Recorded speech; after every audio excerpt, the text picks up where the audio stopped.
Bien, estamos de regreso, José, lo habíamos adelantado, ¿no? Al principio ya estamos acá en el living de entrevistas y está con nosotros el diputado José Cano. Le damos la bienvenida, ¿no? ¿Cómo están? Buen día, José, gracias. Buen gracias por día. venir. No, gracias a Muchísimos usted. temas, Sí, hay muchísimos mucho temas para para hablar. conversar, Podemos ir por partes porque bueno, hay varios temas que hoy llaman la atención de la comunidad, nacionales, tucumanos. Y esta mañana estuvo acá Agustín Romano Norri.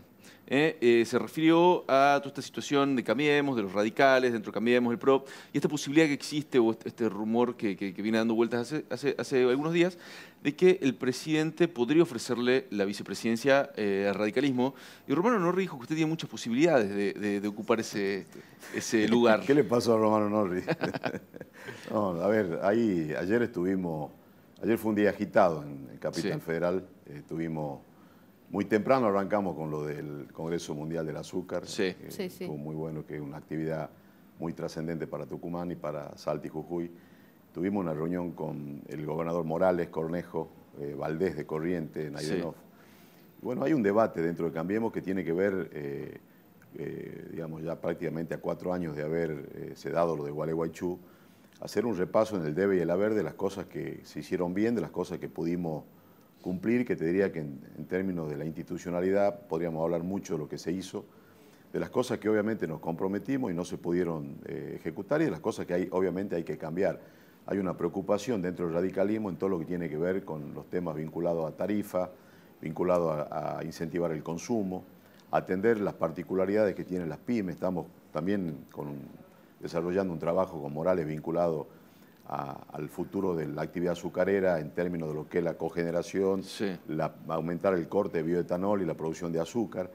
Y en ese marco, obviamente, yo le decía ayer a colegas de ustedes en Buenos Aires, yo estuve el día miércoles, por ejemplo, almorzando con Fernando de André, con el secretario general de la Presidencia, hablando de estos temas. Después tuve una reunión con el jefe de gabinete y Greco, con colegas de ustedes, por otros temas también vinculados a la actualidad nacional. Hace poco tiempo estuvimos reunidos por la situación de Córdoba. Es decir, hay muchas reuniones. Estuvimos con el equipo económico hace una semana con diputados y senadores del radicalismo, con Duhovne, con Brown, digamos, analizando la coyuntura económica. Hay reuniones que trascienden y hay otras que no. Claro. Ha habido una reunión donde obviamente la posibilidad cierta en el marco de lo que se está discutiendo de la estrategia electoral para octubre, así como el peronismo y sus distintas vertientes están buscando de qué manera van a ofrecer una alternativa política. Bueno, dentro de Cambiemos eso también ocurre, vinculado al tema de las PASO, que generó también el ruido, y eventualmente la integración de la fórmula con un radical. Claro. Vos sabés bien que en el 2017, en la mayoría de los distritos, para senadores y diputados la encabezaron hombres o mujeres del radicalismo. Si hacemos un repaso rápido de los candidatos a gobernador en las distintas provincias, qué sé yo, Neuquén, Chubut, Río Negro, Santa Cruz, La Rioja, Tucumán, encabezan hombres o mujeres del radicalismo y naturalmente existe una posibilidad cierta y concreta que un partido digamos, que el que más territorialidad tiene en el marco de lo que es Cambiemos, pueda ocupar un hombre o una mujer del radicalismo. Mientras se habla de esto también, el otro día Federico Storani decía que daba a entender como que existe también la posibilidad de que quizás el radicalismo pueda irse de Cambiemos. ¿Esto es así? No. Mirá, hay dos cuestiones. La primera es que te diría el 100% de los diputados y senadores que formamos parte del interbloque de Cambiemos, y de hecho los dos presidentes de los interbloques son del radicalismo, hay una empatía y un trabajo en conjunto muy consolidado. Naturalmente por la cercanía, por lo que significa el trabajo parlamentario. Ha habido, digamos, esto surgió como un acuerdo político para darle una alternativa a los argentinos, y el desafío que hoy tenemos es consolidarlo a Cambiemos más allá de los nombres propios, de los circunstanciales candidatos a presidente o a gobernador en los distritos, como una coalición de gobierno. Me parece que ese es el desafío, de la misma manera que el peronismo está debatiendo de qué manera nosotros garantizamos la alternancia en la Argentina. Claro. Y de hecho este va a ser el primer gobierno que va a terminar un mandato no peronista, digamos. Entonces, en ese marco, te diría que el 100% de diputados, senadores, de los intendentes en general, de los gobernadores, de los que tienen responsabilidad en la gestión, de los que tienen territorio, de los que están en la consideración de la gente, el debate es de qué manera nosotros transformamos esto en una coalición de gobierno, que la mesa funcione en la toma de decisiones, que seamos parte, digamos, ha habido circunstancias en las que la mesa funciona muy bien y otras en las que no. Entonces, pero bueno, esto es un proceso de aprendizaje. Te diría que es la primera experiencia en Argentina, desde el advenimiento de la democracia hasta acá, de una coalición de gobierno. Porque lo que fue la alianza con el FREPASO y la transversalidad de Cobo con Cristina, sí, digamos, la génesis y el funcionamiento ha sido totalmente distinto. ¿Y qué pasa, por ejemplo, perdón? Entonces, te cierro ahí con sí, lo de Storani. Storani plantea estos ejes, que hay que hacerle un Serbia a Cambiemos, digamos. Él plantea, sí, el Consejo Político, Económico y Social, que yo suscribo porque presenté acá en Tucumán, cuando era legislador, algo similar a lo que plantea Storani. Entender que un gobierno solo en 4 años ni en 8 años resuelve los problemas estructurales, convocar a los sindicatos, a los sectores que dinamizan la economía, a los factores de poder, a una mesa donde podamos buscar los consensos para políticas que trascienden una gestión de gobierno. Resolver los problemas de la matriz energética de la Argentina lleva mucho más que 4 años y necesita y requiere de acuerdo. Esta es la crítica que nos hacen los países desarrollados del mundo a la Argentina, las políticas pendulares que tenemos. Claro, ¿no? Claro. Digamos, la década del 90 privatizamos, sí, después estatizamos, sí, bueno, me parece que Storani lo plantea en esa línea. El presidente de la convención plantea un disparate, plantea una cosa totalmente desopilante que no tiene ningún anclaje en la realidad de lo que se está viviendo dentro de Cambiemos, porque en el planteo del presidente de la convención, bueno, en Córdoba deberíamos trabajar con Schiaretti, porque La Baña tiene vínculo con Schiaretti, o tal vez en Tucumán con el oficialismo, una, claro, cosa que no resiste el más mínimo análisis. Hablando de esto que usted decía, ¿no? de constituir a Cambiemos como una coalición de gobierno, ¿qué pasa acá en la provincia en donde se conformó este Frente Vamos Tucumán?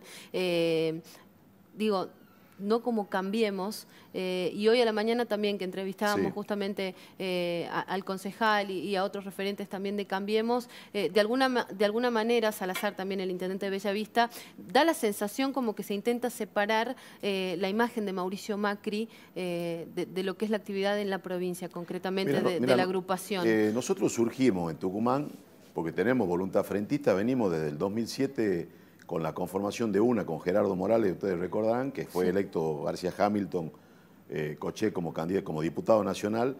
Venimos con una conformación, con un frente que inclusive en el 2015 fue el acuerdo por el Bicentenario, el acuerdo cívico y social del 2009 al 2015, porque tiene matices y partidos políticos que a nivel nacional no están encolumnados en Cambiemos, pero claramente la matriz de la conformación de Cambiemos a nivel nacional está integrada por la coalición cívica, el PRO y el radicalismo. Y no en todas las provincias, la denominación es Cambiemos. Claro. Ahora, institucionalmente el radicalismo en Tucumán y los principales referentes y dirigentes formamos parte a nivel nacional de Cambiemos. El hecho de la denominación del nombre, acá no nos presentamos nunca con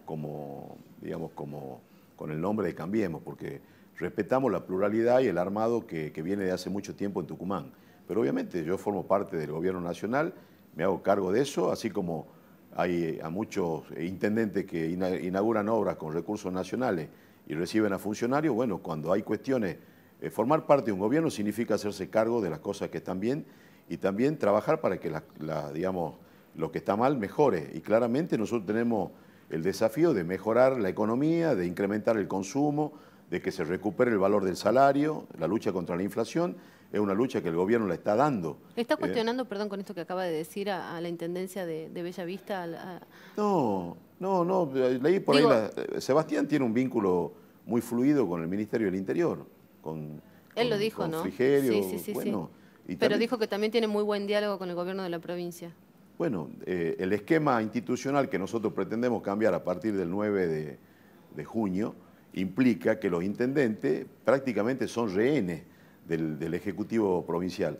Porque si vos en Córdoba, que es peronista, para dar un ejemplo que no tenga que ver con lo ideológico, el 100% de los impuestos provinciales se coparticipan a los municipios. Sí. En Mendoza, que es radical, el 100% de los impuestos se coparticipan a los municipios. En esta provincia, en Tucumán, solamente se coparticipa automotor e inmobiliario, que compone el 17% de la recaudación, y el 83% de la recaudación provincial la administra discrecionalmente el Ejecutivo Provincial. Con lo cual vos, cuando analizás el mapa de la provincia, no hay ningún tipo de parámetro a la hora de distribuir los recursos, ni índice de pobreza, ni si son municipios de primera o de segunda, ni cantidad de habitantes, existe la discrecionalidad. A un municipio le doy más, a otro le doy menos. Y esa discrecionalidad es la que hace que los municipios sean, en muchos casos, apéndices del Ejecutivo. Que los consejos deliberantes, los concejales tengan designaciones o contratos en el Ejecutivo Provincial o en la legislatura, que no ejerzan el rol de contralor de los ejecutivos municipales, que los municipios no puedan planificar su plan de gobierno, porque dependen del goteo de la plata que el Ejecutivo Provincial le da. Esa matriz institucional es la que tenemos que cambiar en Tucumán para que los intendentes tengan, digamos, la libertad de expresarse en los términos que quieran y no estar pensando que si dicen tal o cual cosa, no, bueno, de hecho, el vicegobernador le dijo en la cara al intendente de Alderete, por haberlo recibido al exgobernador, que no le iba a dar la plata para pagar los sueldos, digamos, algo más brutal que, digamos, de qué manera institucionalmente se maneja la provincia, me parece que tiene que ver con esto. En este momento hay 8 candidatos que buscan disputarse la gobernación de Tucumán. ¿Esto juega a favor o juega en contra, por ejemplo, a Silvia Elías de Pérez? Yo diría que hay 3 candidatos. Ricardo Bussi es candidato a legislador, creo que esto hay que decirlo. Porque si yo pongo en el mismo plano de igualdad la candidatura de Silvia Elías de Pérez con José Manuel Paz, con Ricardo Bussi, que en realidad está peleando una banca en la legislatura, con su candidato a concejal, claro, que forman la fórmula. Entonces, yo diría que seriamente hay 3 candidatos que están en condiciones de disputar el poder y de poder generar, en el caso nuestro, la alternancia en la provincia. Obviamente que juega en contra, digamos, la dispersión de los votos de la oposición son siempre funcionales al oficialismo. En algunos casos, algunos partidos lo hacen lícitamente porque tienen mirada distinta y porque, digamos, tienen derecho a construir, a crecer. Nosotros en el 2007 yo era el único legislador de la oposición y construimos una alternativa política. Y en otros casos, en muchos otros casos, algunas fuerzas políticas son financiadas por el gobierno. ¿Cree que eso está pasando ahora o puede llegar a pasar ahora? Son financiadas por el gobierno para dividir la oposición. Digamos, esto yo no soy fundacional y estoy diciendo nada que ustedes no conozcan. Esto sabemos que es así. Claro. Usted había participado, bueno, en las últimas elecciones, ¿no? Las de 2017. 17, sí. Exactamente. Y bueno, han sido también algunas elecciones complicadas y muy cuestionadas, ¿no? Por la cuestión electoral, por el acarreo de votantes, por toda esta situación. ¿Qué cree que puede llegar a pasar en esta concretamente? Mirá, esto va más allá no vamos a hacer demagogia y va más allá del rol que a uno le toca jugar. Creo que, digo en términos de que a veces hay tendencias de que en vez de corregir las cosas, uno se termina sumando a esa tentación de creer que repartir un bolsón o entregar un plan te significa, desde el punto de vista electoral, tener mayores posibilidades.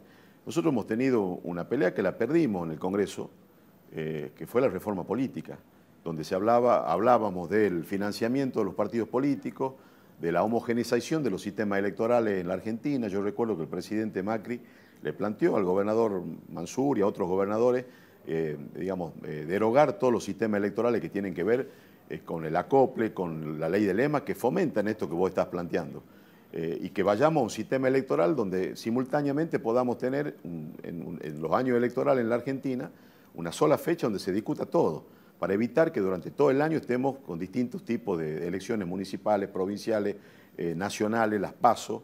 Lamentablemente no pudimos, la penalización de estas prácticas electorales, no tuvimos quórum en el Congreso para poder discutir la reforma política, que incluía estos temas.